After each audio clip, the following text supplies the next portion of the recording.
I was at a point in my life where like I just wasn't happy, and like I'd put on the face and make everyone think that everything was good, but like my job was literally draining me mentally, spiritually, emotionally, and physically, and I just didn't know what to do.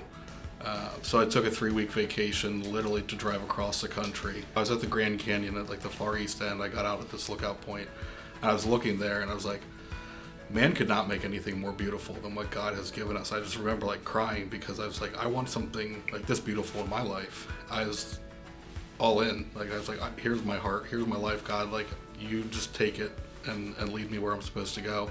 And at one point, I just knew like I was supposed to quit my job and go back to school, which was scary. So I prayed about it.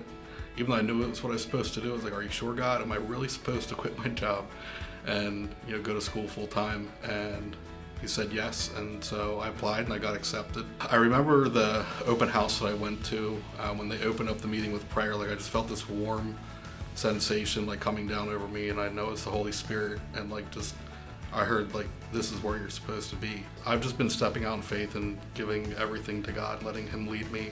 He's just been creating good connections and relationships and really excelling in school. Ever since I've been listening to him and allowing him to lead me, he's been not just leading me in a direction for my life, but also directing me to people who need to hear from him through me. Maybe the 4th time I was here, like in the middle of the service, like God just pointed my direction to this young guy.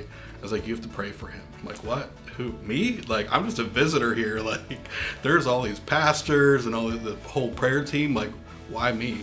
And the whole service, my like heart is just like pounding, and I just like, okay, I have to do this. I just like tapped him on the shoulder. I was like, hey, like, I just feel like the Holy Spirit's telling me to pray for you. Is there something on your heart or in your mind that's going on? And just like this look of like shock and disbelief on his face, like, how did you know? Like, how could anyone have known?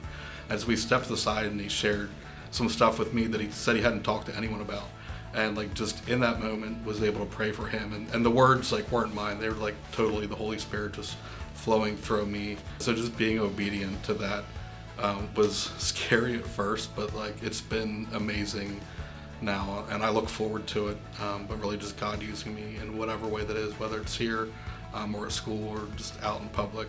Jesus is definitely my healer, and just healing that brokenness and that like lack of love and joy in it, but also he's my shepherd and just guiding me, leaving the 99 to come back for that one, that I'm worth it and I'm valuable enough for him to come and pull me away and now to a place where I'm thriving and excelling and enjoying life every day.